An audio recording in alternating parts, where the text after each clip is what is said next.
بسم الله الرحمن الرحيم الحمد لله رب العالمين والصلاة والسلام على رسول الله وعلى آله وصحبه أجمعين. اللهم علمنا ما ينفعنا وانفعنا بما علمتنا وزدنا علما. اللهم لا سهل إلا ما جعلته سهلا وأنت تجعل الحزن إذا شئت سهلا.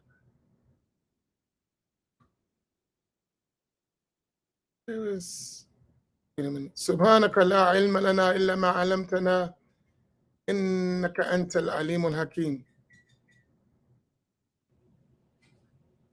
Something right here. Assalamu alaikum wa rahmatullah. I'm trying to multitask. As you can see, I'm horrible at that. Oh, there you go. Give me 1 second. All right, there you go. Come on, Otis. We on stage, man. We at the This is my concert. I do what I want. we at the Copa, man.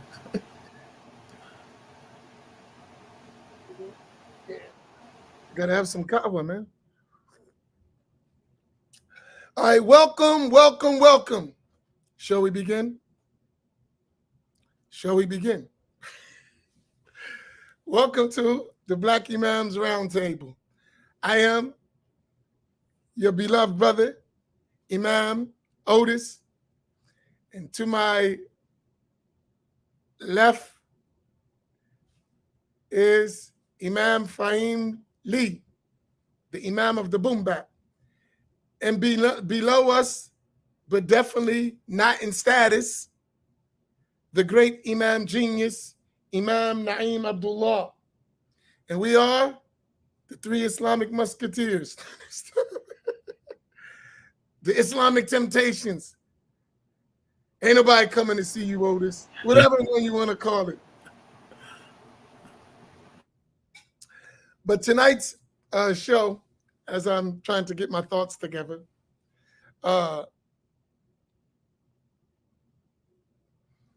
is about living Deen and Dunya. And it is based on some conversations that I had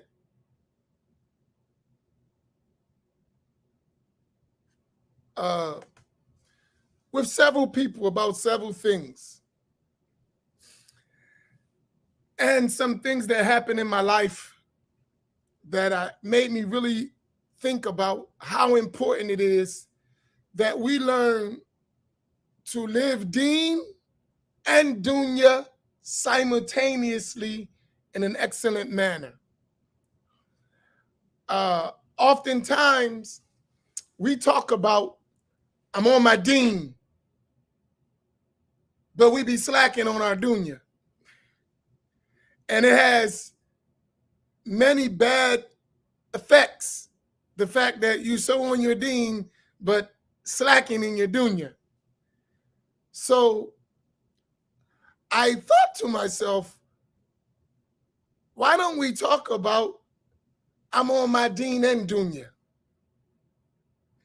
We read in the Quran, Allah is saying, رَبَّنَا آتِينَا فِي الدُّنْيَا حَسَنَةً وَفِي الْآخِرَةِ حَسَنَةً. Oh, my Lord, oh, our Lord, give us in this world the good and in the hereafter good. So we are encouraged to seek the good of the dunya and the good of the hereafter. So I wanted to have a conversation with my beloved Imams and you about this. But before we go, we have a nice crowd so far. Is there anyone in here who is Muslim and has an MBA? MBA. Is there anyone here who's Muslim who has an MBA?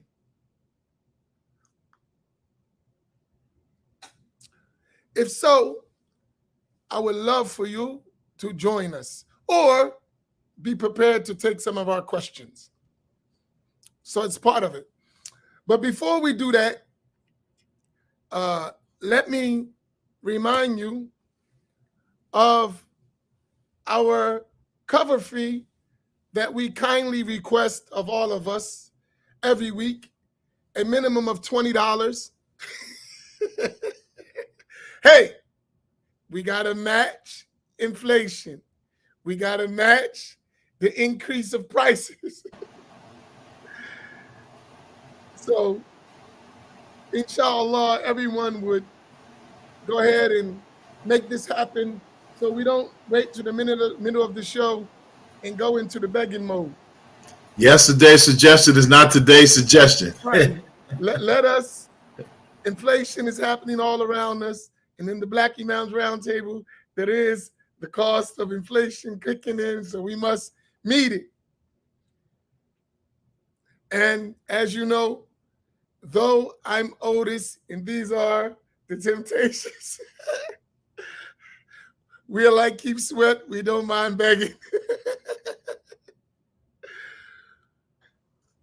I stepped my game up today. I dropped my bread before we went live, about a minute before we went live. So did I. I'm still on the old suggestion mode though, but maybe next week, inshallah, I'll double up. So that means you cannot let these guys outdo you. That means whatever they did, you have to do better. So alhamdulillah, this is our topic today. So I want to hear from everybody. What do you think 3 important aspects that you've noticed that Muslims need to improve on in terms of the dunya? So each and every one of you, whatever the 3 most important to you, think of 3 things that you observe that Muslims, we as Muslims, need to improve in terms of our worldly life. And that is the subject, and we're going to talk about how to match that with the deen. So I'll come back with my 3 after my fellow imams have their opening comments.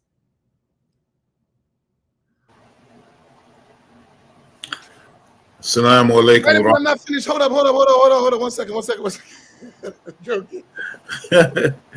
Man, when I get my cameo, man, you're going to... Assalamu alaikum rahmatullah. Bismillah wa salatu wa salamu ala rasulihi wa ala alihi wa sahbihi ajma'in. Wa man tabi'ahum bi ihsani ila yawmiddin. Alhamdulillahi rabbil alameen. Again, we want to thank you all for joining us this evening, inshallah. We appreciate your presence, and we ask Allah subhanahu wa ta'ala to make this gathering one of immense benefit, and also to follow up the reminder, to drop that bread, inshallah. Please be sure to make a generous contribution, as this helps us to continue the work, inshallah. And this also shows an element of commitment from us to each other, more important than anything. And even more important than that, this goes on your scale. So this is an investment in yourself. Every time that we put this to you, it's an opportunity for you to put something on your scale, inshallah ta'ala. So we ask Allah subhanahu wa ta'ala to double and multiply your reward for those who have donated, inshallah. Today it's a little rough for me. I literally just came from preparing the body for a janazah tomorrow. And, usually I'm charged with doing them in our area. But this brother, I kind of knew personally. He was actually one of my first teachers in Islam. I remember we were in the county jail together, actually. He taught me the first 5 letters of the alphabet. And he actually got me started learning Arabic, and we didn't get a chance to finish because, I got shipped out and he stayed. And then we were able to reconnect later on, years later, and it was really just this topic is so timely, because when we think about the dunya, how our time is just really just limited here, and we really have to try to maximize our efforts in this dunya to prepare for our akhirah. This brother, this is kind of touching because I got a call from his daughter, and it was a number that I didn't recognize, and so if I don't recognize, I get all types of calls and texts. So it's like if I don't know him, I have to follow up later after I listen to a message because I get bombarded, as the imams know, and so I called her back, and it was his daughter, and she said that I was one of the numbers that he said if something ever happened to him, that this is one of the numbers that you call. And so she called me. So that really, that just, I was taken aback, man. Like that really did something, I mean, in a sense, I mean, this made me think about a short time, but it's like, maybe some of the stuff that we're doing is a good sign, that people will see you as someone that they can count on. And that means a lot, So I was really touched by that. And so his brother's name is Tawheed Jihad. So please recite al-Fatiha for him. And maybe Surah Yasin dedicated to his soul, inshallah ta'ala. So I literally just finished around 6:30 preparing his body. So please excuse me if I'm not like fully engaged as I am usually. But coming back to reality, engaging my fellow imams and all of you, there's still, the remainder of this dunya still has some joy in it. And one of the joys is when we gather here on Tuesday nights and to talk about some of these issues. So I really appreciate it. So I'm not really down, but it's just, mashallah. So that was basically my intro. This dunya aspect is very important. I'm going to save some for the dialogue. But that was my intro. Is that good, Otis? I'm telling you, look at Imam Genius. Yes, yeah, I mean, he's writing a book. You don't see him? Yeah. Oh, you saw that? Yeah. We watch every move you do, Genius. We really wish we could emulate you, man. Like we just don't have it. Highlight that point. Here's a dalil for that. I'm on booking soon. So don't worry, he got it. Home free now. You're home free like a bird, mashallah. All right, so but this topic, inshallah, is very interesting because as we see some of the people are putting their 3 points or their 3 issues, inshallah, we'll discuss them. So I'll reserve some more for the dialogue that we engage, inshallah. So again, may Allah bless you all for joining us tonight. We really appreciate you all. Alhamdulillah. Amin. Alhamdulillahi Rabbil Alameen wa salatu wa salam ala Sayyid al-Mursaleen Muhammad ibn Abdullah sallallahu alayhi wa sallam. Assalamu alaikum wa rahmatullahi wa barakatuh. My first thoughts on this topic when it was presented, my mind went to my mindset early on when I became Muslim. More specifically, when I became a free Muslim, because I took Shahada while I was incarcerated. And so when I came home, now it's time to live this thing, to put it into practice. And when I think back on it, I find many problems with my thinking.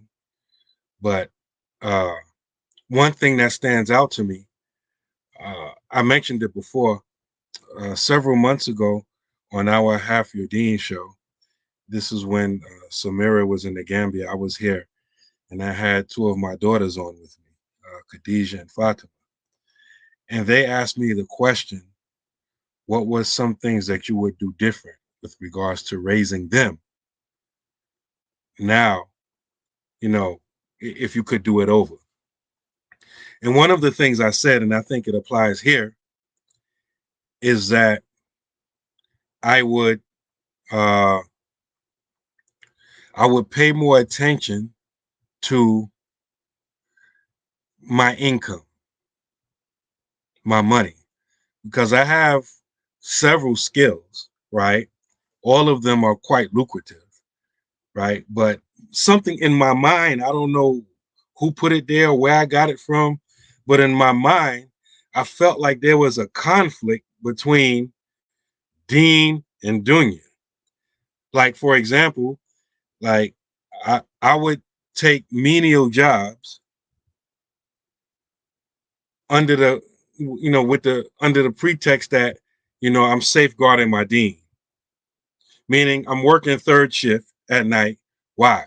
Because they want you to work on Friday, during Juma, or might be a problem making salat or something like that. So to avoid all of that, right, I just take a third shift job, paying not much more than minimum wage, and it pays the bills, right? But it doesn't really, it doesn't allow you to save or plan for the future. And so a lot of my early years in Islam was with that mindset.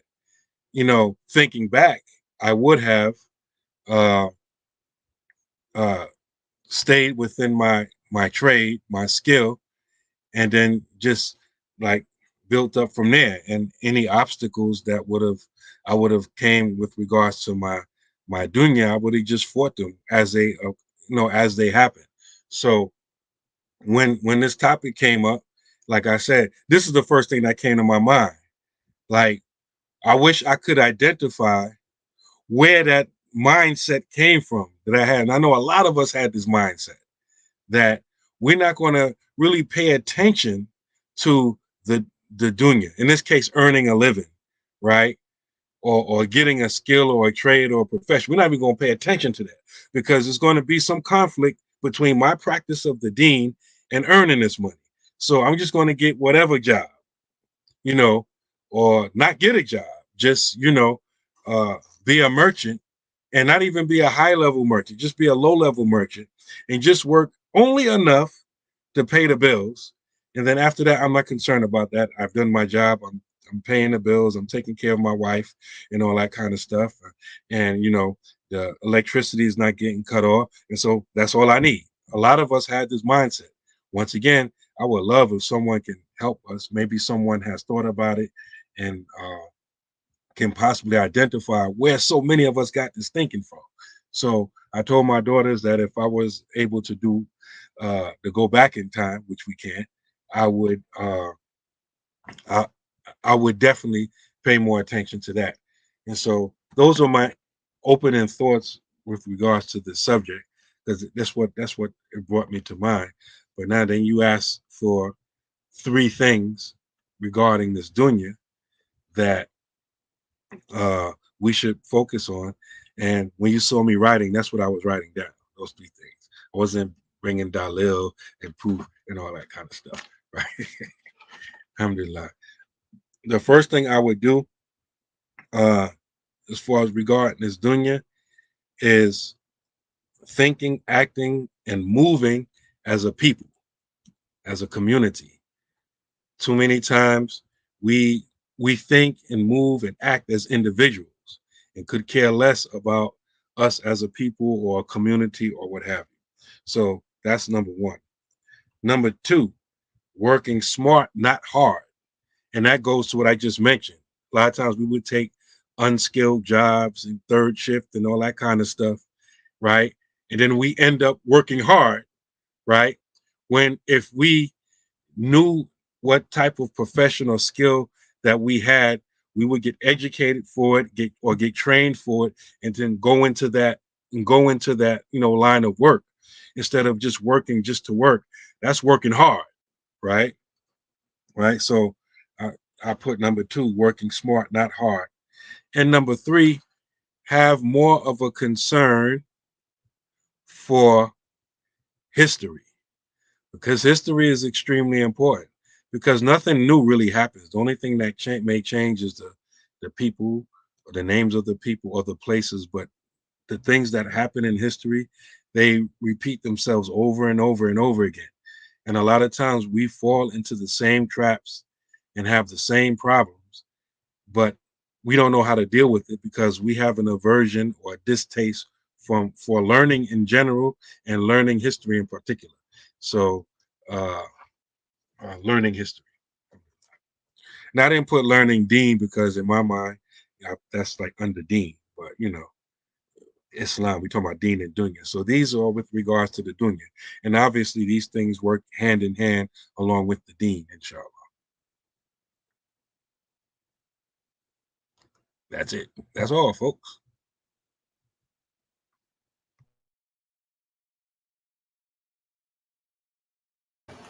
You're on mute, Imam. That's because I really don't have nothing to say. I was thinking about this. I've been really thinking about it, especially as Imam Naeem said, where did we get this concept? I believe personally, we got that concept by someone else educating and subjugating us through their form of education.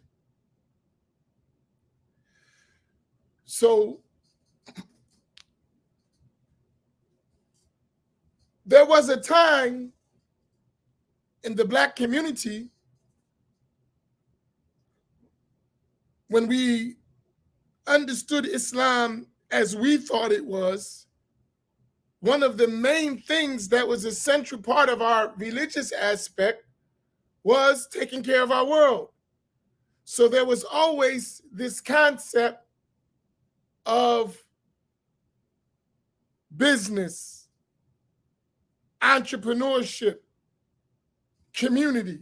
All those things that you mentioned were part and parcel of the Black Islamic experience. So for me, I know when I was coming up, that was automatic. One of the biggest things about being a Muslim,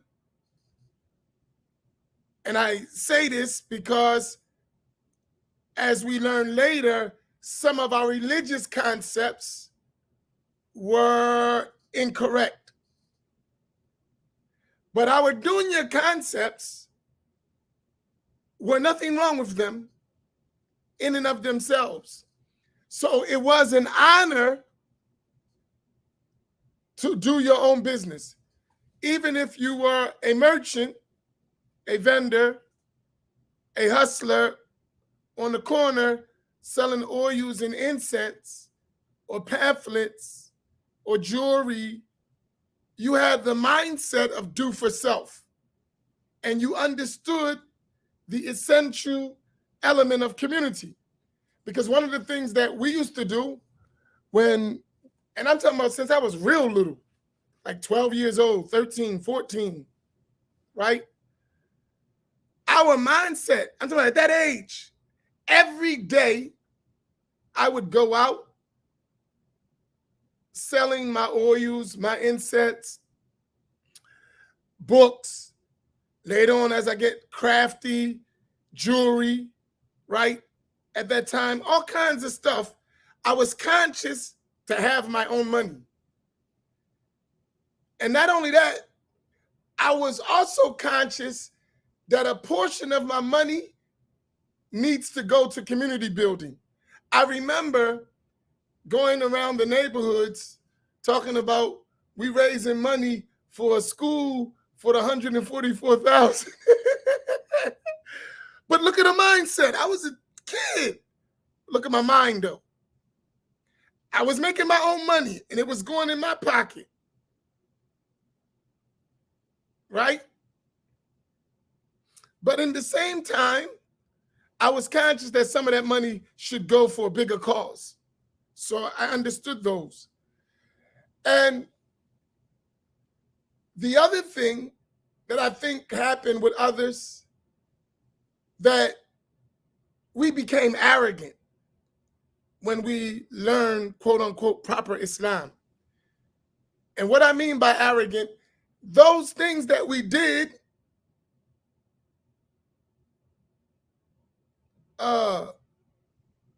in self-improvement, we begin to look down on it. Man, guys selling oils and incense.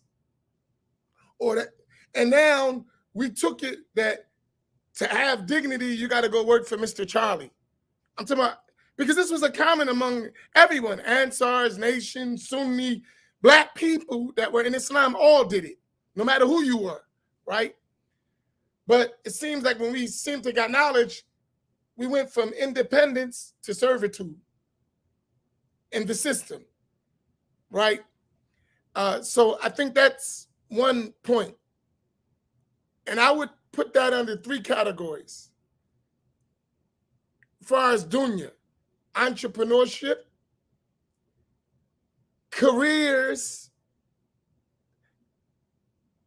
or establishing corporations in business. When I say entrepreneurship, though a business is a part of entrepreneurship, I mean at any level. And not look at one aspect as shameful. So if the guy is providing for his family, is helping the community, and he's selling lemonade stand, that's his prerogative. And long as he's earning by his hand, which the Prophet ﷺ praised, we have no problem with it. It is halal, it's not haram. You earning something, it's dignified. So, and we should support those ideas. Instead of taking that money, for instance, that we go to this big corporation that sell lemonade, why don't we build a guy till he has his own business of lemonade selling? I'm talking about have that mentality. So he's starting with a table in front of the masjid, but ultimately that's going to become a business, and we're going to teach him business, how to package that, how to market that, how to advertise that. So now he has a whole corporation. I think we need to develop that mindset. Then with the business, with the career part, don't just look for no mediocre job. If you're going to get a job that's a career.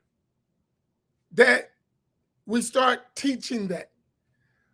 And then business, how to run business. That's why I asked about the person with an MBA, because I wanted to have a broader discussion. So that's one. The second, which really doesn't have to be second, it could be first or it could be second, is higher education, right? Higher education in whatever you're doing. So when I say higher education, it doesn't necessarily mean only university. It may mean trade, learning a trade. It may mean furthering your information in the field you're in, learning import, export, learning different types of businesses, learning how to invest. That's education. So all education, I don't mean just going to a traditional university or college.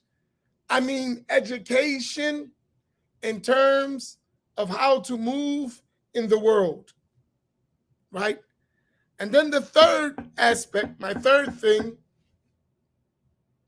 is related to what you said, Imam Naeem, is thinking as a nation and not as individuals. Bigger than a community, a nation. We should all be into nation building.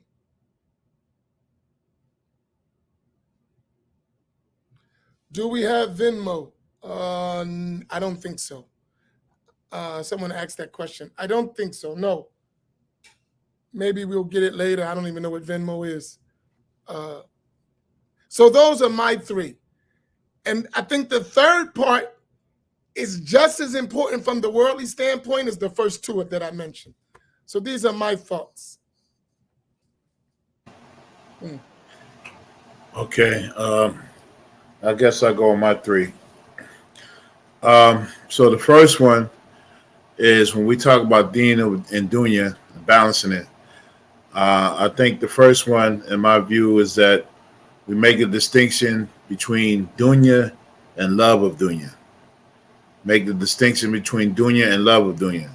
You know, because this Dunya is a place that, you know, we've been relegated to. We have to live our lives here.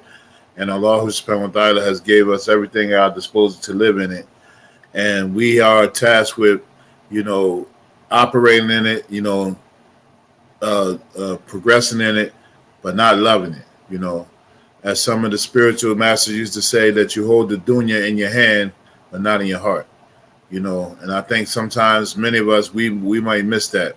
You know, we tell ourselves that we trying to master the dunya, but it's in our heart, and sometimes we can't escape it. You know, the second thing is really making this dunya and use it as a means of power. Use it as a means of power. I think this is the biggest thing that we're missing as a people, both as Muslims and as Black folk. You know, that all of this time, all of our struggles hasn't translated into power. And that power is in the collective. You know, once we stick together and we have a common goal, that we can become very powerful, because we get in the room together, you know, our ideas start, you know, going around, they start generating, we start vibing off each other, you know, we strengthen each other. So we really need to have community.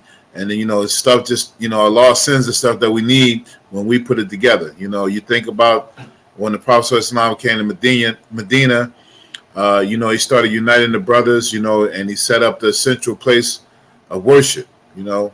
And then from there, I mean, we already know what happened after that. So we have to figure out making sure that we have power. This is the one thing that we're missing, because we have success. We have more millionaires and billionaires now than ever. We have more successful families, but we still don't have power, you know. And in this country, in this capitalistic country, you got to have power. You know, Tony Montana told us, first you get the money, then you get the power. You know what I mean? So, Hey, what's the halal version of the last part? You left something out. yeah, then you know, you get the wives, you know, if you're able. I was gonna say women, but we talking about wives, because we don't just, you know, we're not just womanizers. So, but the money and the power, you know, and that's what we're really missing, you know. And in this society, a lot of you know, I work with a lot of other grassroots organizations and a lot of activists, and one of the things that's like kind of like this disturbing is that we're still trying to appeal to this society, or to this, you know, this government and stuff like that, to try to recognize our rights and to give us justice and, you know, all of these things. And none of it translates into power for us. And once we get power, and once we have a model that we are in control, we say we control our own narrative, we say how it goes, then we are able to make better moves. And then the other thing is and the last thing, so is, you know, recognizing the difference between dunya and love of the dunya. The second one is power through the collective effort. And the third one is keeping sincerity in our goal. You know, one of the things about the companions of the Prophet sallallahu alaihi wasallam, they were extremely sincere in what they did, you know. And this is Arab etiquette in general. You know, they would give their word, they would be ready to die over their word. You know, so if you gave your word, you gave your commitment, then, you know, you're ready to stay focused on the goal. You know, and you know, goals are long term, and some of them are measured, short term, and all that stuff. Like, for instance, we have a short term goal of this 3-4-5-3 family, you know, and this should translate into something very powerful with what we started and where we at. You know, we made a lot of progress. So this is how we have to think when we're summoned, or we're solicited for funds, or we're solicited for ideas, or someone's asking you to come and, you know, do you have an MBA, or what are your goals? What are your skills? You know, what is your skill set? What are the qualities that you possess that you can pour into that collective that right now on a small scale is 3-4-5-3 family. Next thing you know, it spreads across the country, then across the world. And now we have a power base, you know. So when we up, you know, we call shots, or we say how it goes, or people have to come and consult us because we are forced to be reckoned with. You see what I'm saying? So power is really what we need to do, and really keep the sincere intention, because sometimes if the intention is not sincere, or we're not checking it all the time, it'll lead us to give up. It'll lead us to, anytime we get a bump in the road, oh, I don't listen to them black emails no more. I don't want to deal with them, or, you know, I want to do my own thing, you know. And this is one of the biggest mishaps that we do.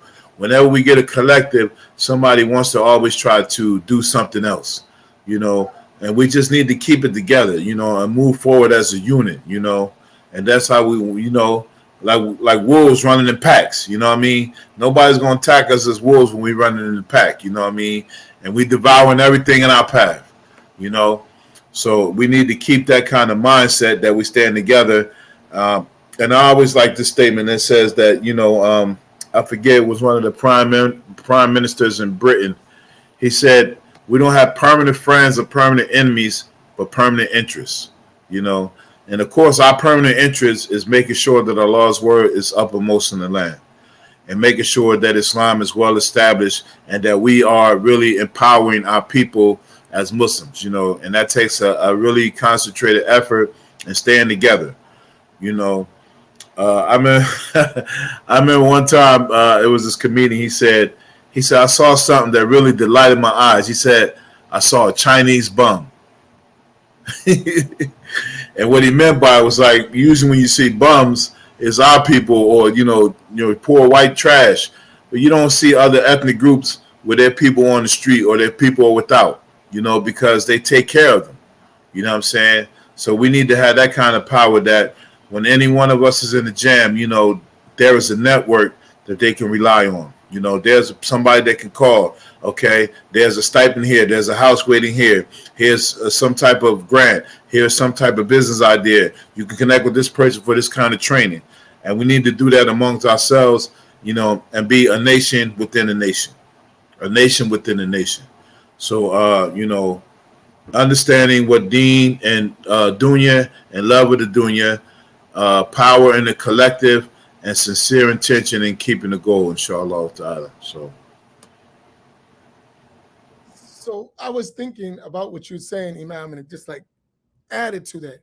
In order for us to think as a people, a nation within a nation, in order to build community, we have to really understand Deen, religion, our Deen of Islam.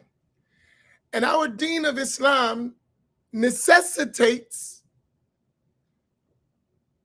that we love good for each other. That's an integral part of our Deen, our religion. As Muslims, it is obligatory that we wish good for one another. To the extent that the Prophet ﷺ indicated that the one who is not concerned with the affairs and the well-being of the Muslims is not from among them. In other words, not that he's kafir, but he is naqisul iman, that his level of faith is weak, deficient. So as a Muslim, it is impossible for you to be a good Muslim and hate on someone else as a Muslim. Like, that doesn't combine with our faith. With that being said, in order to think like a nation, you have to really love good for one another. And you have to see that your success is my success. I mentioned something to some people I was talking to the other day.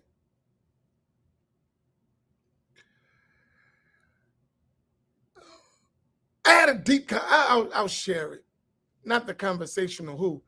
I had a conversation with a group of Salafi brothers, right? A deep conversation. Good, Imam. You out here talking to Salafis, man? Most definitely. Because I want us to think like a nation. Yeah. Sometimes you gotta go beyond the noise. Sometimes you have to, right? So they offered me to sit down with them for breakfast, and I couldn't say no. I'm like, let's talk. This is a perfect opportunity. We're gonna sit down, we're gonna have breakfast, we're gonna kick it. But we're not gonna kick it only about our differences. We're gonna talk about them, but we also gonna talk about what we share in common. Since all of us were Black, we had a lot of things to talk about. And one of the things that we talked about was, listen, man, we gotta want good for one another. like just as people, I don't want to see you in a bad condition. And you shouldn't want to see me in a bad condition.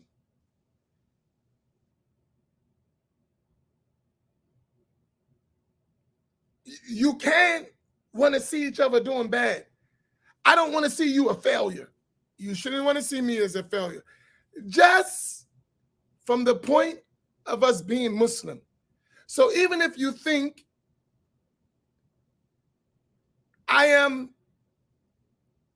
deviant, I'm from the people of innovation, you didn't say I was kafir, right? You just think I'm a person of innovation.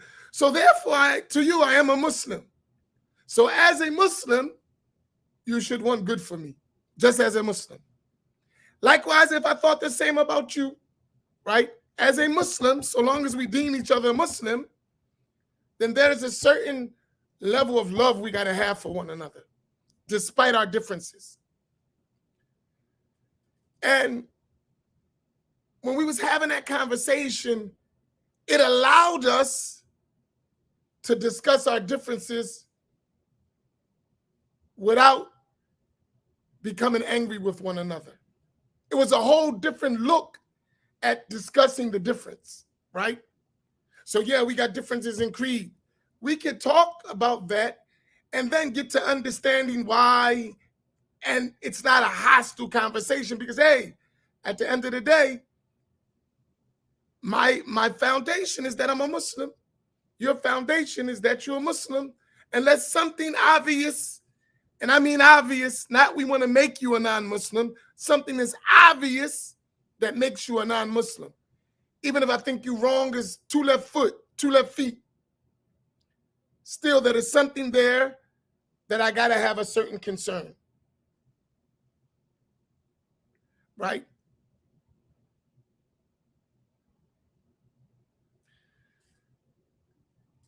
I think we need to broaden that with us as Muslims. Listen, man, I want good for you. And you want good for me. If we are able to do that, especially in our communities, and we don't allow anyone else to make us hate one another without a just cause, right? I think we'll be able to do that. And that's me talking, and y'all know my position with those ideas. But I do realize that if we don't consider how we feel about one another, we'll never get anywhere, right? And they don't just people from different understandings. Even within the same understanding, we don't have that concept, right? So you got people that won't fully support me just because I'm Shafi'i and not Maliki. look at Imam, right? I support you, Imam. I ain't see you, bro. I mean, listen, I know. bro. I'm stepping up for the Malikis, right? I support you. Right. We support all of our little youngins, you know, who came up under us. Right. So that's true. Or I'm Hanafi. I was talking to one of my Maliki brothers in my city. I'm like, yo, man, why you ain't helping? And we are Ahl Sunnah. You got to help. But the concept, without saying it, I'm Maliki and y'all Shafi'i. Right? Seriously, the words are not said, but it's well understood. Right? I'm saying, okay, teach Maliki fiqh, it's fine. But do something. like, get busy. Right? Teach Maliki fiqh, no problem. We Ahl Sunnah. We are a nation of people. Do you see my point? So I'm just messing with the Malikis. Don't that you know, that's just me doing me. Don't pay that much attention. But get my point. Yeah, see, like be like Ibn Daqiq al-Eid. Isa, be Maliki Shafi'i, Shafi'i Maliki. Make it all work. Just get it done. Right? So what I'm saying is I think having serious love for each other, no hating, everyone's success among us, right? I want the good for you. I want the good for you. If we could start thinking like that, right? A lot of what we're talking about is possible. Even if I'm losing, I want to see you win. Then there's no competition. There's cooperation.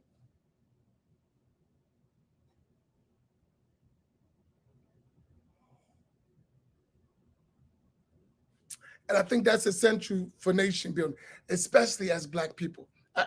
I share this last point. I said to my wife today, we was driving and we was, listening to some lectures and some activities from overseas. And I said to her, I said, I'm tired of watching everyone else succeed. And I'm tired of us saying what other people are doing. And I want to see us succeed. And I want us to be doing what we should be doing for us. Like a lot of us do that. We have the ability to build strong communities, but we'll look at someone else and say what they're doing and watch what they're doing and don't do it ourselves for our own selves. And I know me, I had it way up to here with that stuff.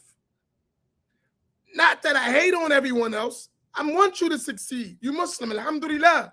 But I want to succeed too. And I want to see my people successful. And I want to see generations of us being successful in every aspect. It's a lot of doing what people do, but tell us or indicate to us to do the opposite of what made them successful. And I just think for us, we need to get that in our minds. That was just my thought on that last part. Man, listen to both of y'all speak on this subject.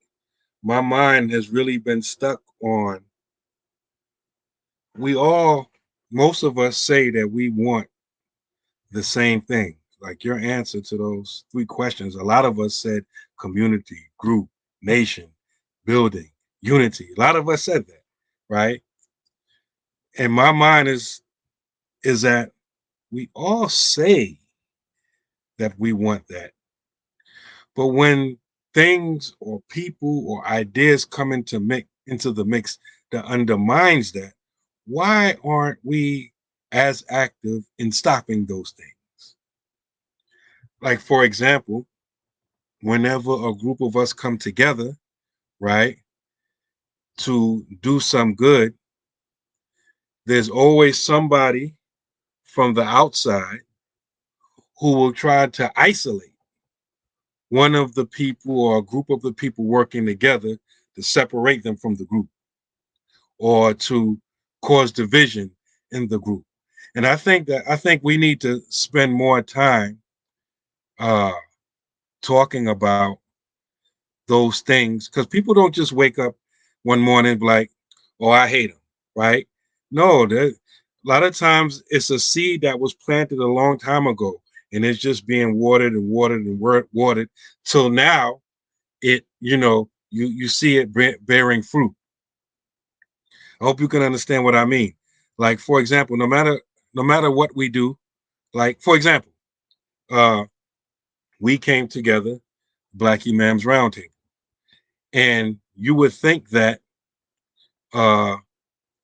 other Black Imams, especially Ahlus Sunnah wal Jamaat, will be supportive of it, right?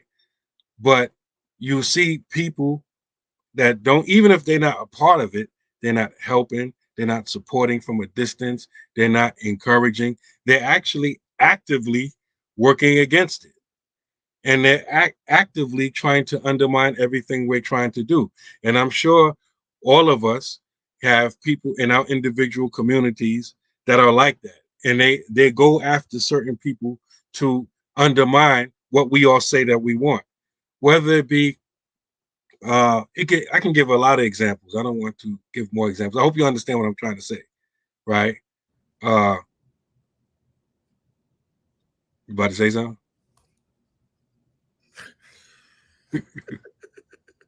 I disagree. Alhamdulillah. Well, Khadijah said, "You all say that." Listen, that was me joking. Uh, I don't know what she's talking about. I was just messing with you. You know, I want to say something quickly. Don't you got your thought, right? mm-hmm. I want to say about that. Mm-hmm.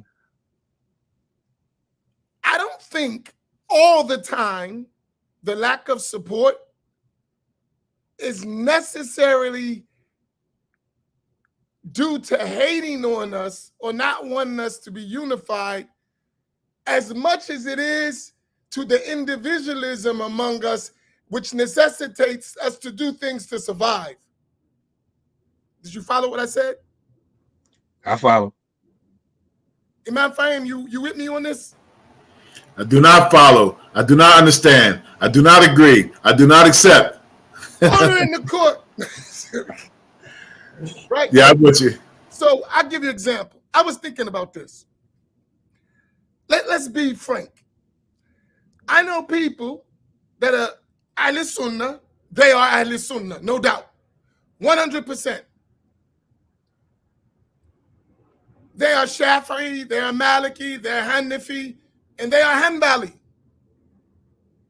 They're Ash'ari, Maturidi, Sufi, but they speak against what we're doing. I don't think that necessarily has anything to do with us for most of them. I think it is the business of survival.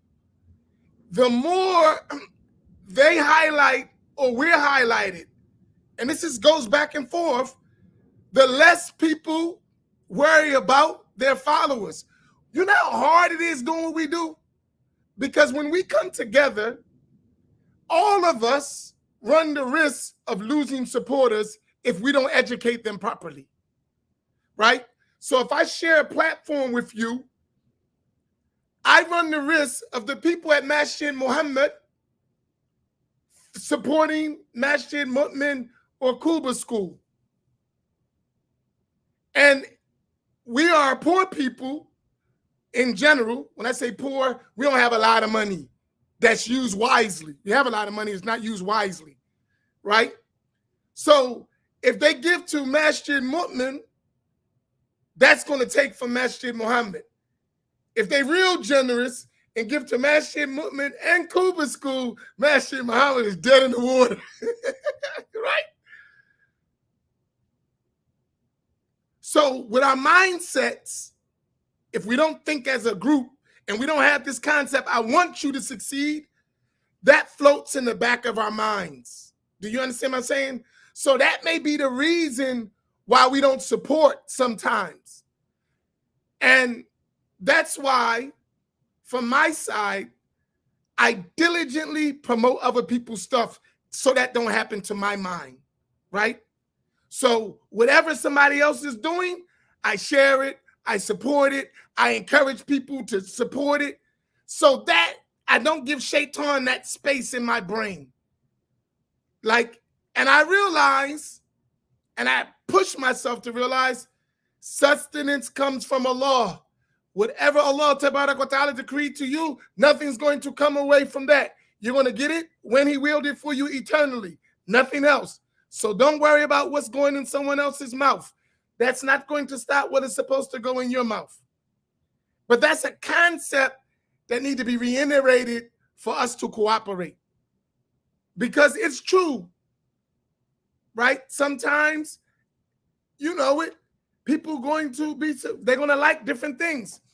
Imam Genius got away with saying something that people are going to like it. So he got a program that people like that I don't possess. And those people might not know about your program. so they don't go. But as soon as they find out, they out of there. And I got to be perfectly fine with that. And the others got to be perfectly fine with that, right? So you got to have this kind of mindset among us. And I just say that because I know some people, they got in trouble and blamed it all on me. I'm like, I didn't even think about you dudes, right? Right? Like, seriously, I don't talk about you. I don't put you down. None of that. How's my fault? Right? But they see our success as their failure. And that is the problem. Because actually, we're not bothering you. We're wishing good for you. If someone come, I say, go learn. I'm not against you. But when you have this mindset of your success is my failure, not your success is my success, even if I'm not successful. Your success is my success, even if I myself are not successful. The fact that you're succeeding, we all winning. That's a concept that I think we need to put in our minds. And maybe it will help some of us. Now, some of us are just haters, but I'm talking about the people who are not like that. I think that cooperating together and removing that mindset and diligently, actively working towards that. So whatever you're doing, I'm going to support it. Whatever you're doing, I'm going to support it. Whatever I'm doing, and we do that. That's how we were able to, I believe, one of the ways we maintain, despite money, we don't have fights over money. We don't have fights over, we don't never do that. Why? Because I think each of us really want to see the other one do good. And Allah knows best. That's my thoughts. What do y'all think? Bounce back to you, Imam. I'm sorry. It just, No, alhamdulillah. That came to my mind. Alhamdulillah. That's good. And I definitely agree. And like when I'm saying, like, we need to not focus on it and dwell on it, but be aware of certain things that undermine what we're trying to do so we can nip it in the bud. Like, we have a collective, and then you have one or more people that go to individuals into collective and plant negative seeds or ideas in the mind about other people in the collective. We're not mature enough to stop that yet because we let it happen. Or we have someone in the collective who is violating trust. In other words, for example, someone that will steal money, right? He'll borrow money from me and not pay it back, and then we don't address it.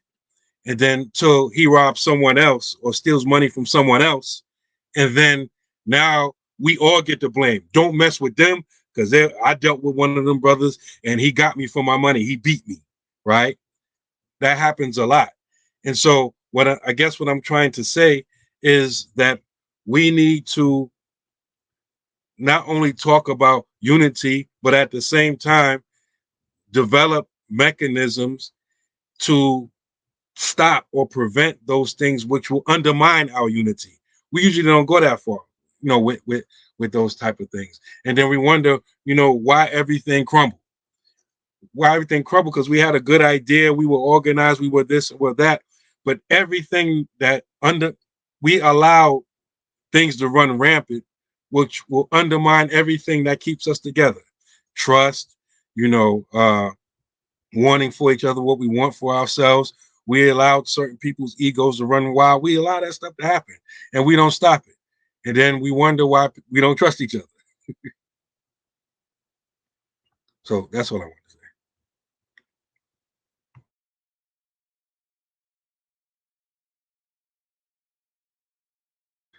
Like, one of the phrases that I hate is, well, that's a good brother, that's a good sister.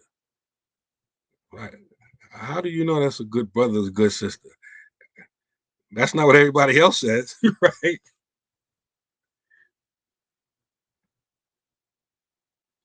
Maybe in the side of teaching, the Prophet ﷺ, he used to tell his companions, don't inform me of someone before I meet them.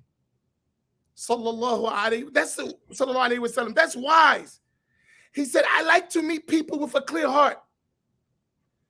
Had I listened to everyone else, me and you would not be friends, not partners, not buddies, not associates. I would be so far away from you, the sun and the earth is closer. If I listen to others. And he means that literally. But I have a beautiful relationship with you. And I've had a beautiful relationship with you for a long time. I don't know what other people had. I know what I have. And it's a beautiful relationship. And even when people came to me telling me, man, don't trust that dude, get away from that dude. Listen, man, that's you. I don't know what y'all went through. I ain't going through that. So I met you based on a clean heart, right? And I think that's how everyone should give that opportunity, right? And people tell half the story, right? People don't tell all the story. They always tell their side. People are horrible with that. You know, this one, blah, blah, blah, blah. What did you do? Nothing. I'm totally innocent. Oh, really? He's a monster, right? And you just, Jibril, huh? You're hitting on the head. You're hitting a nail on the head of part of what I was trying to get at. Because a lot of these things that undermine what we're trying to do is people not coming into the situation with a clean heart. They already got an opinion. They already believe something about you or him or her of what someone else told them. And we don't really think about that there's a sin attached to not only the backbiter or the slanderer, the one who's doing the talking, but also the one who allows himself to take that stuff in, the listener as well. Can I share? Remember I was telling you about the brothers, the Salafi brothers? Mm-hmm. Every single one of them know me personally. Like, they've had intimate interactions with me in different circumstances. They all know me to be a stand-up dude. They all know that. Every single one of them. And when we were talking, I pointed, you. How you let someone else tell you about me?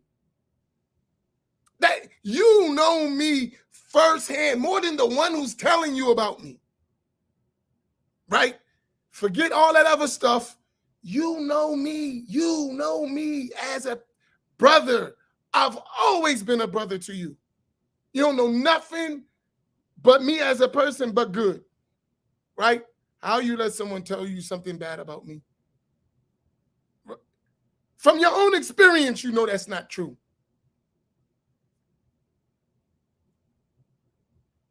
So I think sometimes we have to be like that. From my experience, y'all good dudes. I don't know nothing bad about y'all, no matter what no one says. From my experience, I know nothing but good from you. Right? And that's how we have to be with each other. And stand up for each other. Like, nah, you can't tell me that about him. You might not like this, but that's not true. I know that's not true. I know this brother. I experienced that. That's not true. So we got to have each other's back in that which is good. Right? Because your honor and your reputation is sacred. Right? And as a Muslim, I got to protect your good reputation. That's one of the objectives of the sacred law, to preserve reputations. Right? I can't let nobody mess with your good reputation. So I think but that's general for all of us. When we engage, that's how we have to be. Are we perfect? No. Who do we know that don't have shortcomings and have made mistakes?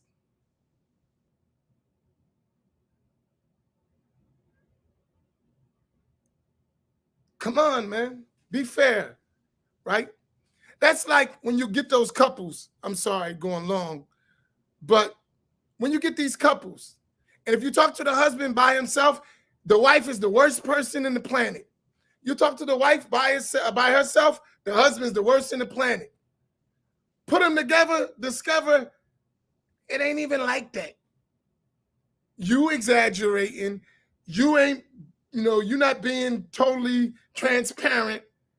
and y'all making these ugly situations about each other and trying to get me to think that you're right and you're wrong, when all of us share some error and all of us got some good stuff. Well, you know, they never say, here's how good he is, only how bad he is, right? Well, don't you have anything good? I need to think about that. You need to think about that. But you married him, so it was something good. Or likewise, you married her. Samira said you can't take sides. You can't. And you get blamed for not taking sides. But I just think we need to be like that. And at the heart level, outwardly it may be difficult, but at the heart level, that's what we got to work on. If we're gonna even do business together, we gotta have a clean heart with each other. Anything, if you're gonna donate, right? You know what I do in the masjid, right? You know, because people think the imams steal money. You know that, right? They think y'all steal? Yup. All right, take without permission. Let's not use such a harsh word, steal, right? So the implication is always there. Right. So what I do is when I feel someone is trying to insinuate that, I make them count the money. And wait a minute, when I make them make the money, when I make them count, I say, we need this. You have to do what the imam has to do. Wherever there's a shortfall, you have to make it up. So if we need 1,000, you count it. If it's not 1,000, you got to put the rest in. And when they do that, that's how I silence them. Right? I'll be like, okay, you counted. We fell short. You got to pick up the balance. Oh, I'm sorry, man. Well, take that stuff out your heart you're accusing people of. Because what you're saying is, if you had to do the job of the imam, you wouldn't do it. But you not only you want him to do it, and you're going to accuse him of stealing. La ilaha illallah. Even if you didn't use it, think better of your brother. And those people become my biggest supporters later. Right? They be like, because if I start thinking bad, he gonna make me pay the balance. MashaAllah. So I think that's the same thing with this, what we're doing. If everyone understood that we really mean good, and they thought that at the heart level, the money we talk about raising every week, we wouldn't even have to think about it. A lot of it is based on our bad thoughts of one another. Right? And not understanding what it takes to do what we need to do. Right? And a lot of times I see us, we say, I don't want to talk, but we really don't want to work either. Right? So you don't want to talk and you don't want to work. And actually that translates to I don't want to do anything. Right? But complain. Right? So that's my thoughts. I got to go pray. I'll be back. Imam Faheem, please, boom bap. Give us some bars. You can ask anybody about Boom Bap from Mulberry Street, from the Delaware Valley. Forget about it. My family can hold their head high wherever they go. I'm known all over the world. Yeah, alhamdulillah. Yeah, this is one brother put in the comments, Abdul Wali, consistency. You know, and this is another key thing. You know, the Prophet sallallahu alaihi wasallam said, Allah loves the things that are small, especially when they're consistent. You know, so consistency is very important. You know, and it is you know, what we do every week is something very phenomenal. To mark out our time because it's super busy. Like I told you at the beginning of the broadcast, I was really struggling to get here today. I didn't even know if I would be able to prepare the body in time. But alhamdulillah, I was able to get it done. But on my mind was like, okay, man, I got a broadcast I need to be at, and there's people there waiting. So I gotta show up and deliver, inshallah, no matter how I'm feeling. So, and we'll just keep on, continuing to do this work, inshallah. All right, so I think we got a couple questions in the chat. Do you see this question, Imam? What is the overall objective for the money? What are other ways we could support in addition to money? Um, well, we at one time we probably need to revisit it. We had a like a list where people can put their name, their email, and what are their strengths, what are their qualities, characteristics, and like what do they specialize in, so we can put that all together. So we have like a network. So wherever we at in the country, for instance, we got people, we'll be in Ohio not this week but next week. You know, when we go to Ohio, we should know who's who and what's what when we come there. And then when people go there, okay, we see Brother Issa, go see Brother Issa in Columbus, he can direct you to where you want to go. He can direct you to the Masjid. He can direct you to the halal spots. He can direct you to other resources that, if you want to relocate there, if you want to visit there. That's the kind of network we're trying to build. Wherever you go, everybody that we affiliated with, there's a connection, that you feel a connection, inshallah, with the island. And so please continue to support us in making these connections, but that's one of the things. And the other ways is just really, doing what we do individually as a collective, because all of us individually, we working to try to save something for a rainy day. We're working to try to have some type of surplus in our accounts, and we working to, that we can have some kind of comfort, Well, when we are, that's the overall objective for the money, that we reach a goal and then we can start turning it over. We can start reinvesting it. And also it helps us to cover some of the things that, expenses, like we traveling, we're not those kind of people that wear $1 million worth of jewelry or have jet planes, that kind of stuff. That's not even on the radar, Speaketh for yourself. So, but just really that we can be free to even do this kind of stuff, to be free every week. And, for instance, for Imam Amin to come on every day and teach the kind of knowledge that, people charge you for, you have to go overseas to get. You have to have someone that's going to be consistent, what Imam Naeem is doing, to teach you every day or organize these things, these trips, that will help to enhance your knowledge, enhance your history, and to help build your heart, to have that experience of going to the motherland.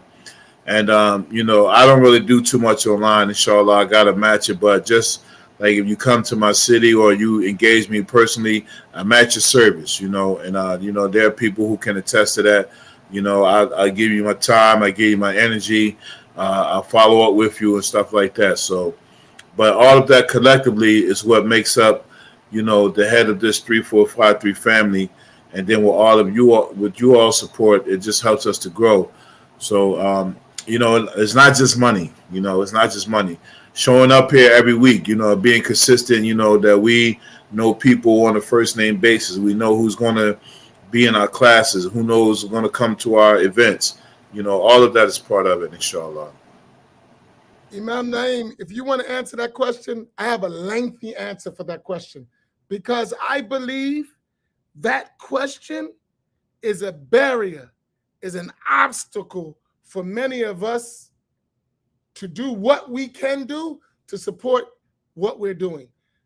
I believe that question, and I think that's a significant question, and I want to tackle it after you, if you have something you want to say about it.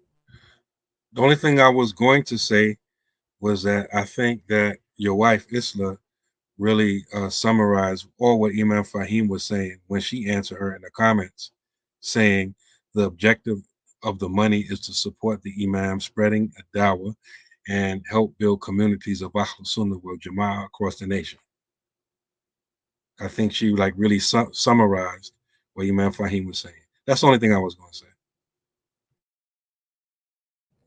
Okay, I want to address that. What is the overall objective for the money? What other ways can we support in addition to the money?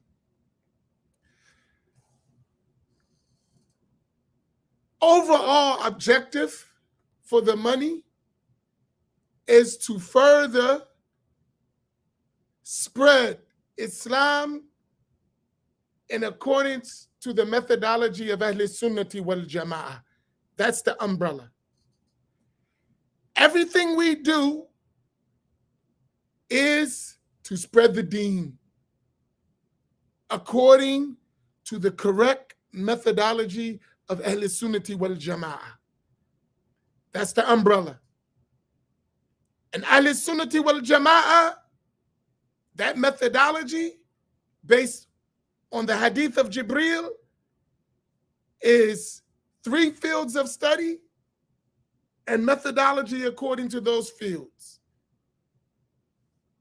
Al-Iman, which is equivalent to Al-Aqidah, and the methodology of the Asharis and Maturidis in Creed. That needs to be spread.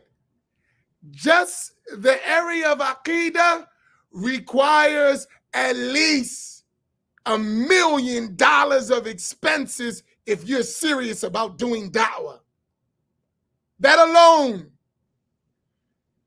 when we're talking about spreading the correct Aqidah of Ahl Sunnati wal Jama'ah and using all what we need in the face of the money that's poured into the opposite of that, we realize how much money we need just for that. Add to that, that needs to be given to the Black community. And the Black community, especially the inner city community, is poor. If you want the attention of poor people, you have to feed them first and support them so they're even open to listen. So you need money to go on the ground and put dollars in stomachs, in houses, in supporting the effort of those people you're trying to give da'wah. It's a part of a zakat to give money to those influential people who you fear by giving them that will encourage and strengthen their Islam. That is a section of zakat. It needs money. The Prophet ﷺ understood it. Allah mentioned in the Quran. Those whose hearts you want to bring them together, what? To bring them to Islam. Let me tell you, I'll give you an example. We used to take from our own money and from people on this platform, and we would give bikes that cost like $1,000 in the community. We would go riding with the kids.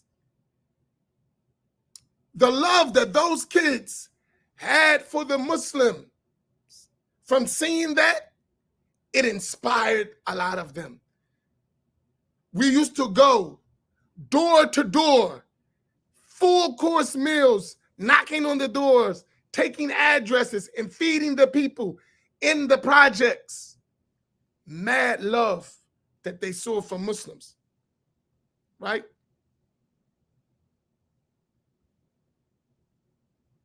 Now that person is inclined to you. They're going to listen to what you got to say just because you're there for them.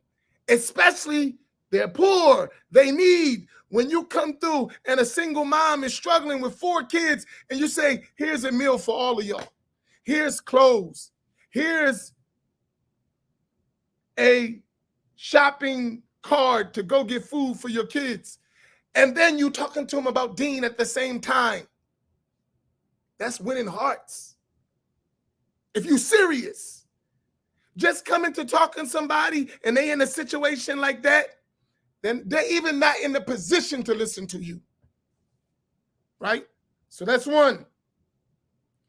And that's our main goal. We got to go get the people to Islam, to the correct belief, so they be winners on the day of judgment. That takes money. You want the dalil? Did the Prophet sallallahu alaihi wasallam ever go out in jihad without first raising money? Did he? Think of the sunnah. When the Prophet sallallahu alaihi wasallam went on a campaign, and jihad is a campaign of da'wah. Y'all do realize that, right? Al-jihad is a way to call people to Islam. That's jihad. That's why you do jihad. Okay, we live in a time where there is a serious jihad. It's called jihadul bayan. Y'all ready? Put this in your vocabulary.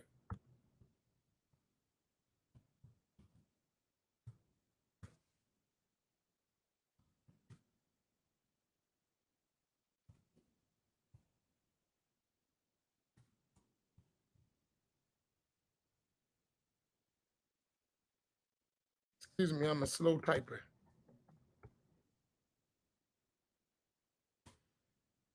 It is the war of explanation, explaining the deen. We're at war to explain properly al-Islam. That's jihadul bayan. And it is the best, most noble form of struggle in our time, to explain the deen to people who don't know it. Okay. That is a full-time job. Was the Prophet sallallahu alaihi wasallam and the companions in 24 hours, was it ever a point where they were not explaining the deen to those people who don't know it? Ever. Night and day. Was there ever a period where there was nobody from the time the Prophet received Iqra bismi rabbika alladhi khalaq, read in the name of your Lord who created, from that time until he died, was there ever a moment where somebody wasn't being called to Islam? A moment? No. Night and day, they were explaining the deen. And they needed support to do that. Now, if we're going to be serious about da'wah, can we afford not to be supported in doing this work? Listen, I was explaining to a brother today. He was telling me, he's like, Imam, you go hard 7 days a week. You never stop. I said, bro, I'm only going at the pace of the people. Listen to what I said to him. I'm being honest. I'm only going at the pace of the people. If it was up to me, we would have a minimum of 3 lessons a day, every single day. If the people's capacity was up to that, we would roll like that. I wouldn't do anything else. That's it. But in order to do that, we have to understand how important that is. And that needs to be financed to do it. Because I do have wife and children and responsibilities in the community. I have a bunch of stuff I got to do. So if I'm going to dedicate to teaching, to doing a da'wah, to getting out in the community, that needs to be supported. If you're serious, everyone here, how many of y'all from Atlantic City? I want to share something with you. Follow me, Sister Shakira. How many of y'all from Atlantic City? I know some of you. Just say me. Just put in. Because these are people who know me. How many people are here from Atlantic City?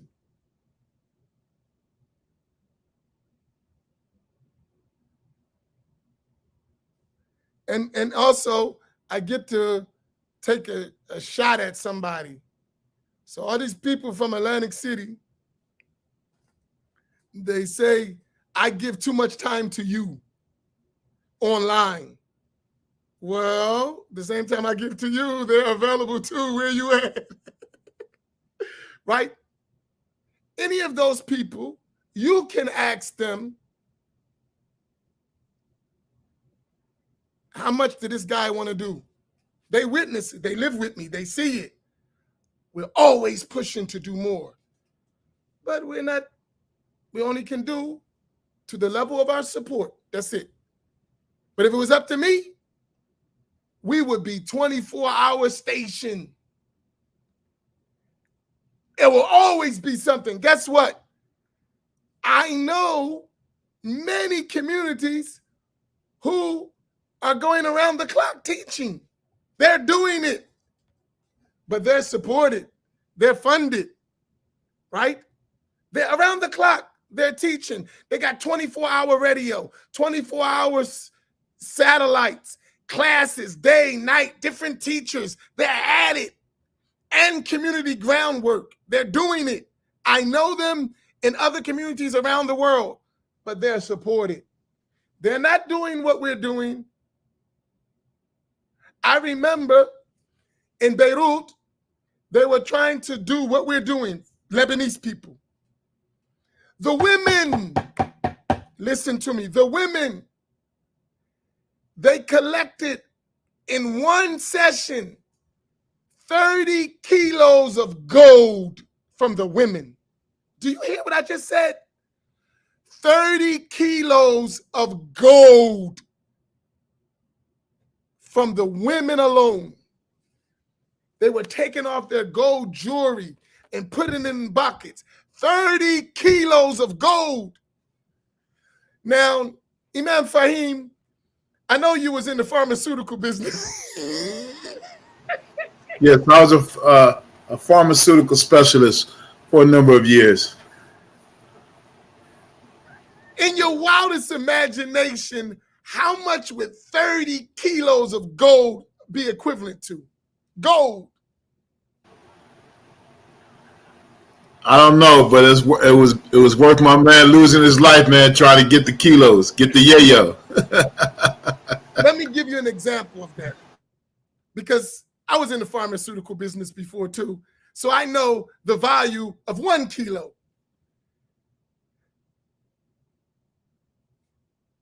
In the early days of the pharmaceutical business, 1 kilo at wholesale level would get you around 20,000 at wholesale level. At distributor level, it will get you a minimum of 36,000. At the retail level, it might get you 72,000. That's for 1 kilo, right? Now, we're talking about gold, right? So if you got a kilo of gold, you can almost safely assume that you're going to get between $50,000 and $75,000 for that. The value at minimum. Now you put at minimum, make that 30. How much is that? I don't know, 1,000 grams of gold. Right now. So we're talking about 50,000 times 30. 1.5 million. That's just from women in their gold. Were they serious or not? 1.5 million. And they weren't Saudis. These were Lebanese. But what did they do with that? They built businesses. They built schools. Ultimately, they built a university. And we got some of us, blacks, that go to their universities they're built to learn. Why we can't do that for ourselves? They're serious. So when we be talking about this little bit of money, I don't think we're really, right? I don't think you really realize what we're talking about. That's just an aqidah. Okay, now we got the correct belief. People don't even know how to pray in our communities. According to no madhab, not Hanafi, not Maliki, not Shafi, not Hanbali. You got people that have been Muslim for 20, 30 years and still don't know how to pray. We have a job to do. So that's just Aqidah. Now we got to teach them fiqh. You got people who don't know the rules of marriage or divorce, and they're marrying, divorcing, having children. They don't know the rules. They got jobs. They don't know the rules of buying and selling. We got to go teach our people. And then at the level of spirituality and noble characteristics, that's another job. No, I didn't say it was inflammatory. No. We're talking. Listen, all questions are good questions because they make you think it out. So think about all of what I'm saying. And now you can't do that on the internet because as we know, most people, they're on the internet, they're doing something else besides listening to you. So if we're giving a class, they're driving to work, they're cooking food, getting their children together, surfing the net. That's different from being on the ground face to face with someone when you got their full attention. You need to do that.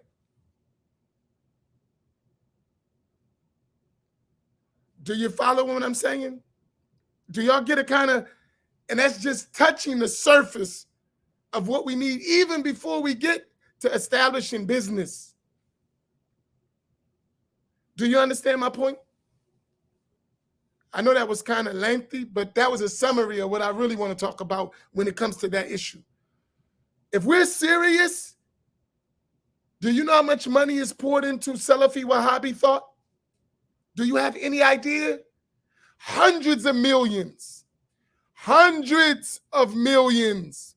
are poured in to a doctrine that contradicts Ahl Sunnati wal Jama'ah.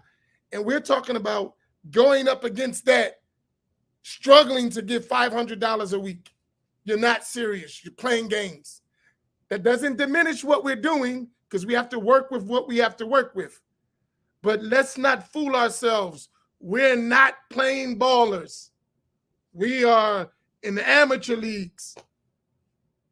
We're playing amateur games compared to what we need to do. I hate to be like sour grapes, but hey, yo, if we serious, this ain't serious.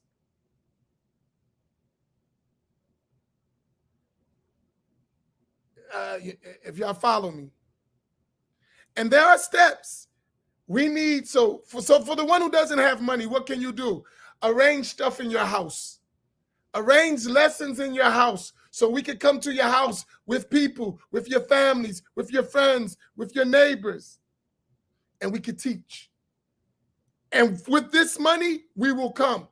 If it's one of us, if it's two of us, if it's big enough, three of us, but we need to be on the move. Every weekend, we should be out doing da'wah.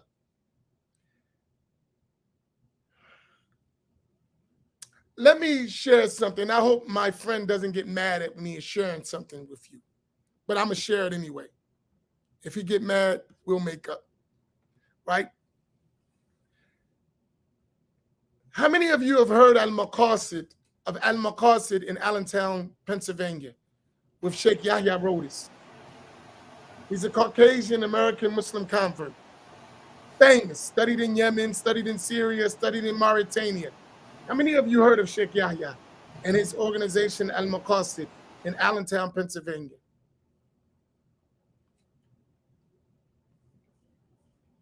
Right? Y'all heard of him, right?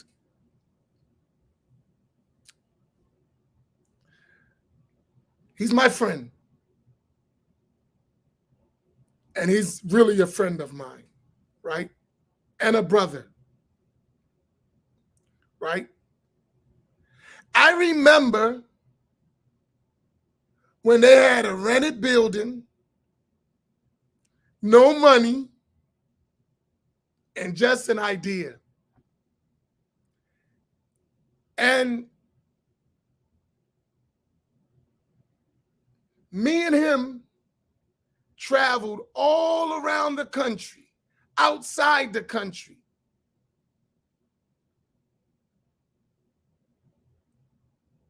Putting in da'wah, doing the work, just me and him, us two. It was one building. I remember the work he did and raising funds, meeting people in homes, all this kind of stuff. I was with him, right? For a couple of years, I was with him. Regularly, every weekend, on the road, traveling, going, right? I look now, they have a full campus, land, full-time school, supporting students over time, doing community work, doing events. I watched him literally from little to nothing to a full-blown campus. So don't tell me it can't be done. But I also knew how much money and sacrifice was put into the effort. The money and the work, because I was with him doing it. I know what it takes. I've watched it.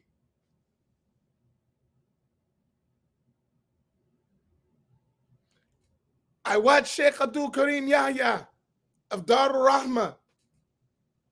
I remember talking to him about the thing he's doing right now. And it's work. I was with him when he had none of that. He didn't have a community. He was working for somebody else. I remember. And now they got 4 buildings. They are talking about expanding, making a campus. I remember laying next to him on a military base, talking about, yo, man, we got to get busy. I remember those days when it wasn't like that. But all of this is work and sacrifice. So we can do it. I'm watching it. But my question is, when are we going to actually trust ourselves?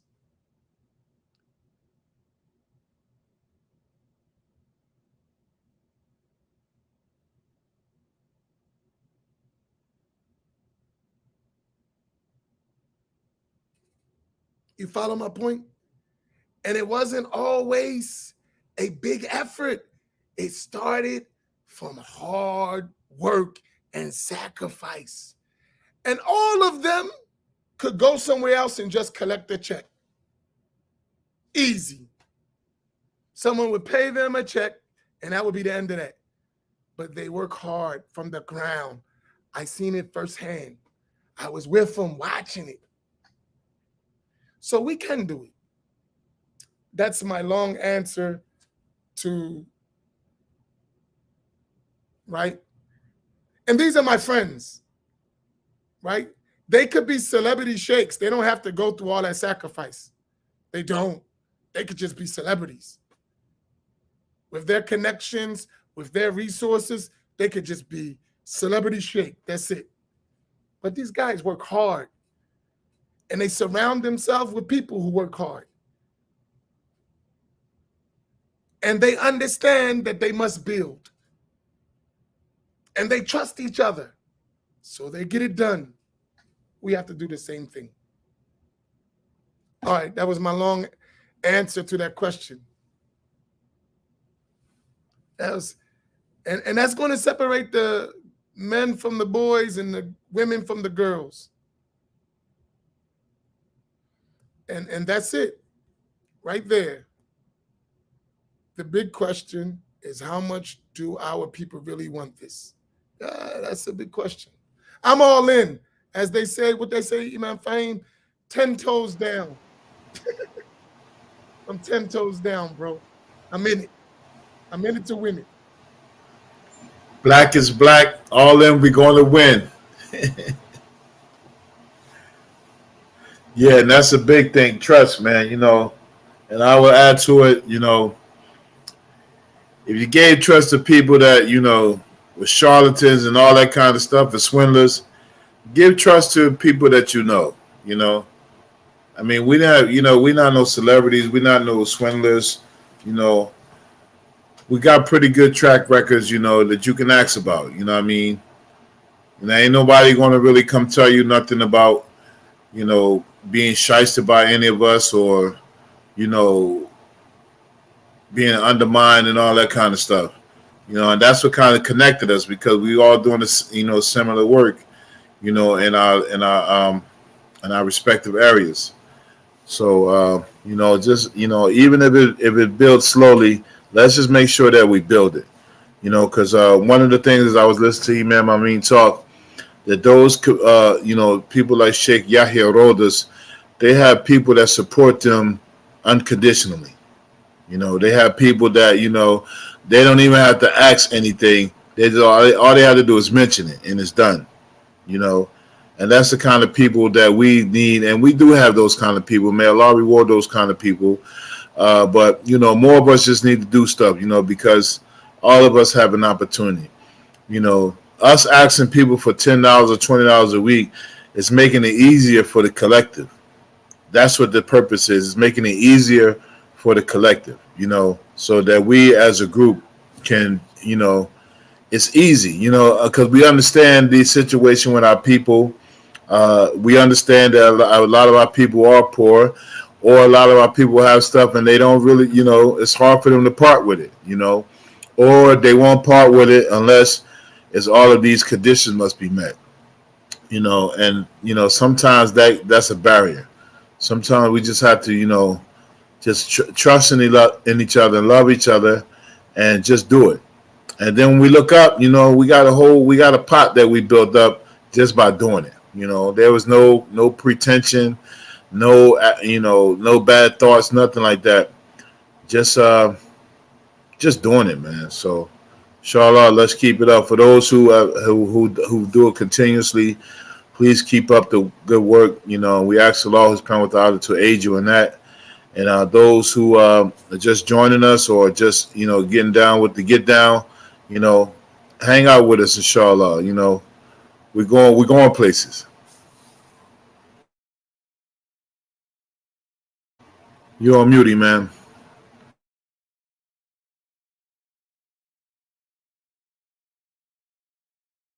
Sister Shakira, when are we coming to, were you in Tampa? Tampa, right? When are y'all going to arrange the program in Tampa? You and your husband. We ready to come. It don't even cost y'all no money. Because we raise money, we want to go on the ground and help you on your efforts and do da'wah. Y'all come. When is the invitation? When are we going to put the program together? So that don't cost you no money. You don't got to pay for us to come. You don't got to pay for us to do it. We'll get there ourselves. You just arrange the platform. So what do you think? You know me, I don't mind putting people on the spot. Right? This guy. Yeah, this guy.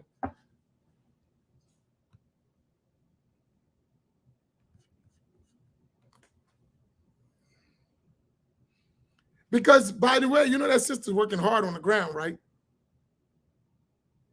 They're doing, I think this in Tampa, Tampa. They're not too far from Farouk.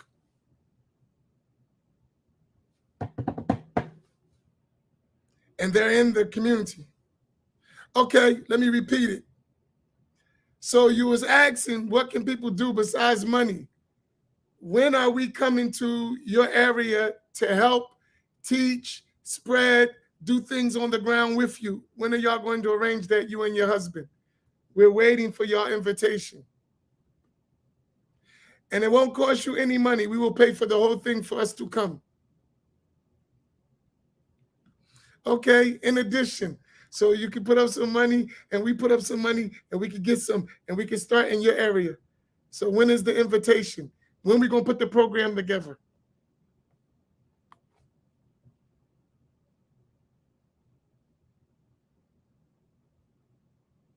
Go ahead, Imam Amin, while she gets the date.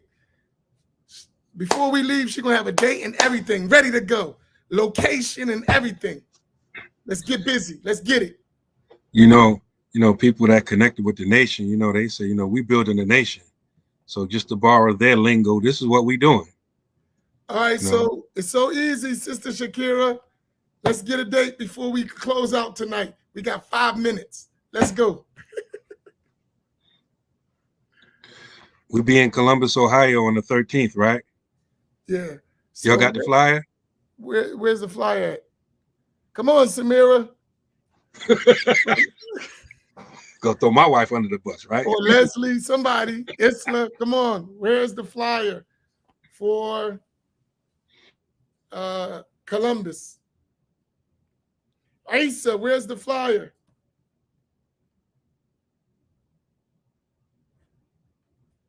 One thing I notice about us, like we'll complain about our situation and like, oh, we being drowned out by Wahhabis or this or that. There's nothing for us, but we won't do anything to change the situation. We'll just complain about it, right?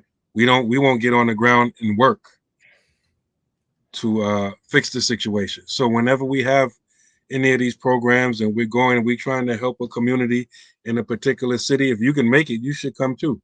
Like Right, if you're close, says like this. like if you're close to Columbus, y'all should try to get there on the 13th. You know. Here's a concrete objective: to teach our people what is entailed by 3453. That is our deen, and it's simple for them to understanding. That's a starting point we all need. Because if we're not religiously on the same page, I don't know what we're doing, what we're talking about. So there, if you understood 3453, that's a concrete.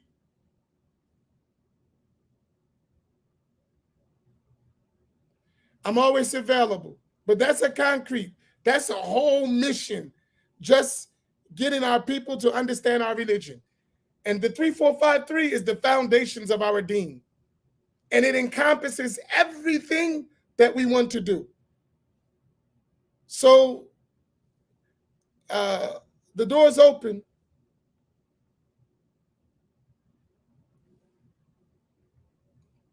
And whatever we're doing, we can collectively support each other's efforts, right?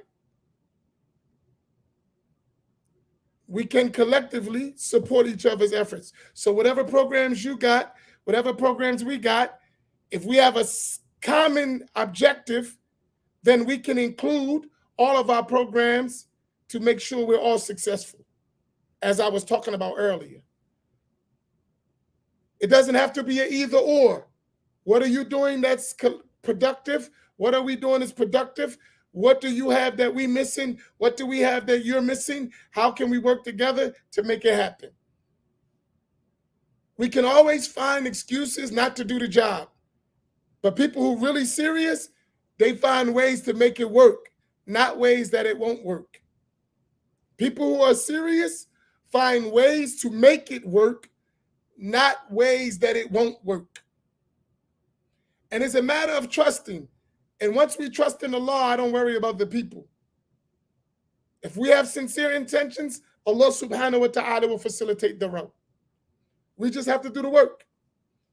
The human being gets nothing except what he strives for.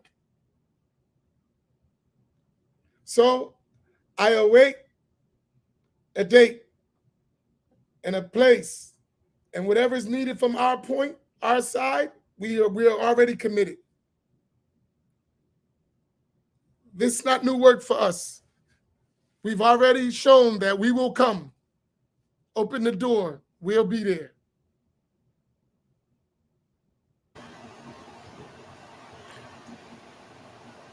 Sister Shakira's a new Jack Hustler, I see, huh? No, she ain't new. She been here. Okay. She's been around a long time. And they're workers.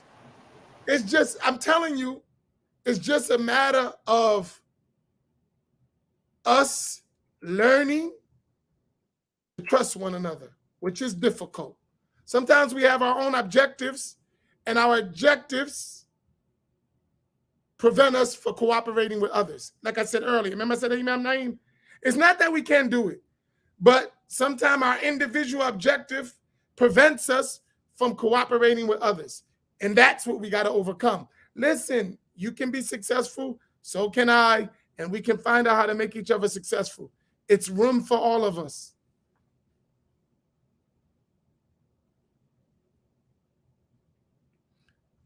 Like you said many times before, if you win, we all win. If I win, we all win. Any one of us win, we all win. So this is the thing, the Columbus. Go ahead, Imam Naim. Leave it up for a minute. Don't take it down, please. Go ahead, Imam Naim. So alhamdulillah, on August 13th, we will be gathering in Columbus, Ohio. There's a fledgling community out there, the part of our 3453 family. You have probably the most well-known of them on our platform is Abdullah here. Him and his Amir Khalil, they organizing this event and program because we're trying to help them get established where they're at in Columbus, Ohio. So we're going to be there on the 13th to try to help them in whichever way we can, not just only lectures, but just seeing, what we can do, what can we contribute to their situation to get them established. Alhamdulillah. So that'll be on the 13th. That's on a Saturday, August. And so not this weekend, but the weekend after that. If you're in the area, make your way through. Like, I'm driving there, because we're kind of close. I think we're about 4 hours away. So I'm driving.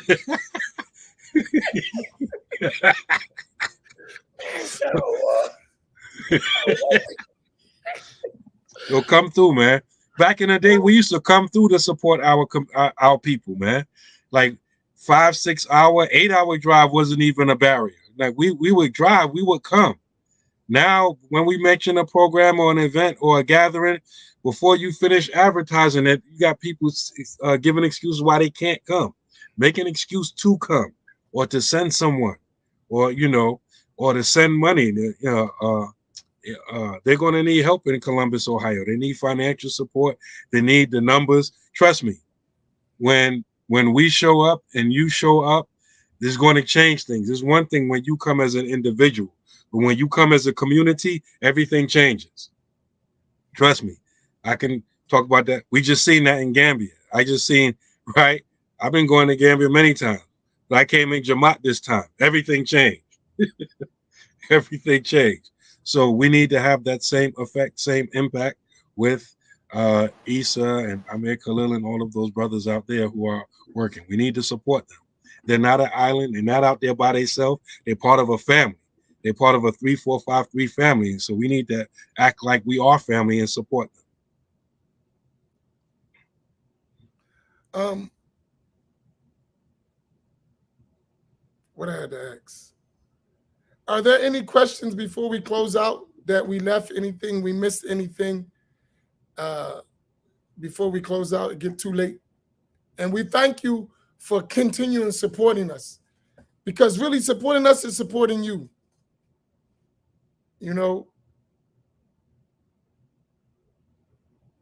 Supporting us is supporting yourself.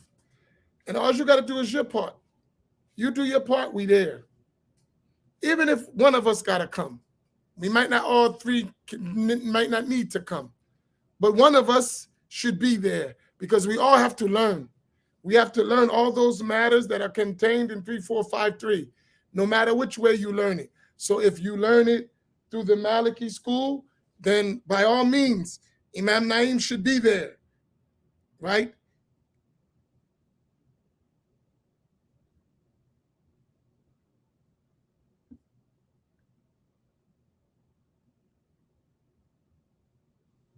You multitasking again?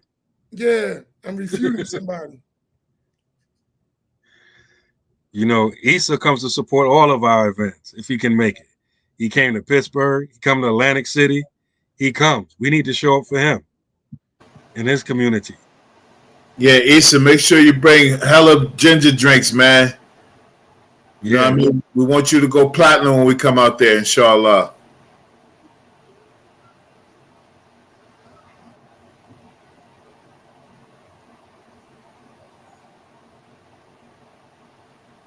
Okay, yeah, the time is somebody's asking about the time of the Ohio event. Think about it as an all-day program. They're still nailing down the specifics about the venue because they have a couple of options they're trying to weigh. So they're going to come with an updated flyer soon as they get those specifics, but it's coming, inshallah. Yeah, but probably look forward to all day Saturday, at least. Definitely all day Saturday. And maybe we'll do something on Sunday. We'll see, inshallah, how it goes.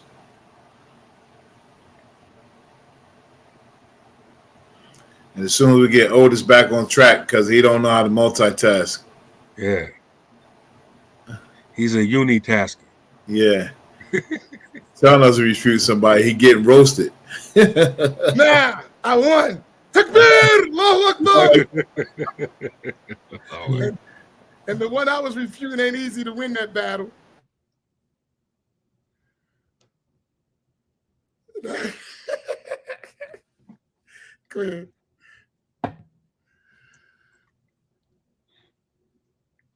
Haja Stacy said, please live stream.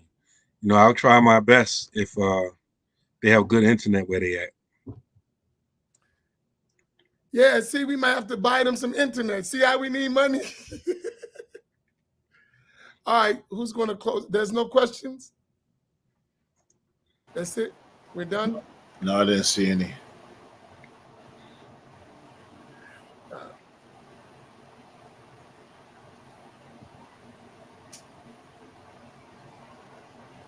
Let me say something in closing from my side. Let's not just talk about it. Let's actually be about it. Let's challenge each other to actually do what we're talking about. And if it ain't surrounded around a da'wah, around Islam, we fooling ourselves. People want to talk about money and they want to talk about business without deen. That's why we said Deen and Dunya. But Deen is first. So if we're not talking about learning the religion, we're dead in the water no matter how much money we got or we have. So our priority is teaching our people the correct understanding of Islam, which we have suffered from for far too long. So that's the priority. And dunya is needed so we can spread deen. Dunya is needed so we can spread deen. Please, can we put that in as my habit? Dunya is needed so we can spread the deen. Can we put that in, somebody? Dunya is needed so we can spread the deen.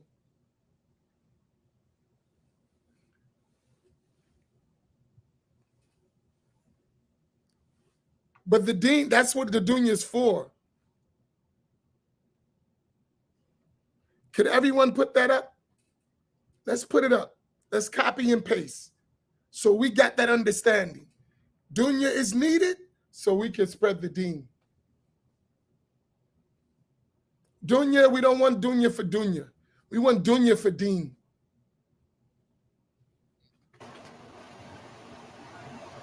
It's dunya is needed, not dunya us needed. Who's us? Oh man, that was a shot. Imam Naeem. See, that's why I can't work with your brothers. Now you're throwing shots at my wife. See, Yeah, nah, man. Boy, I'm out, man. Nah.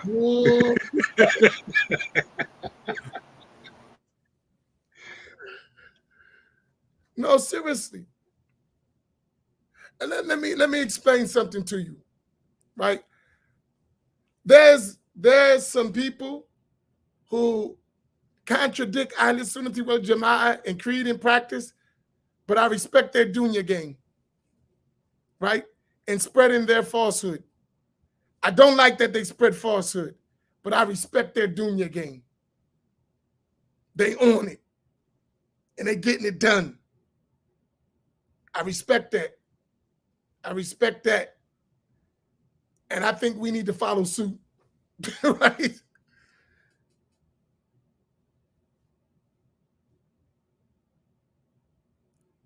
Okay, I'm done. That's me. I'll be quiet. And you know that's hard, right?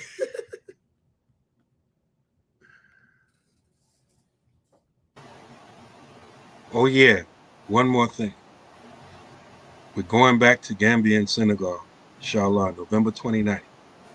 If you want to reserve your spot on this tour, you need to register and put your deposit down by August 15th. That's about 13 days from now. So if you want to go with us to Gambia and Senegal, make sure that you register, and the registration includes the minimum down payment of $500.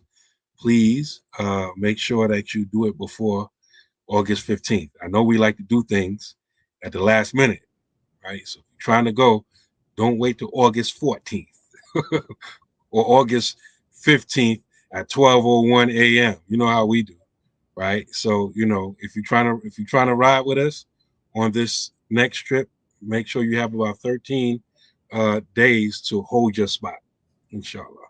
Just wanted to announce that. Imam Faheem, you got something you need some money or make some money too? This is advertising time. Other than me put my cash app in the comments, nah, I ain't got nothing right now. All right, we're gonna close this out. The genius gonna take us on home. Yo, genius, take us out of here. I was trying to think of the Jizz's verse. I forgot it. Who's Jiggers? Jay-Z? Who's that? Wu-Tang, Jizza.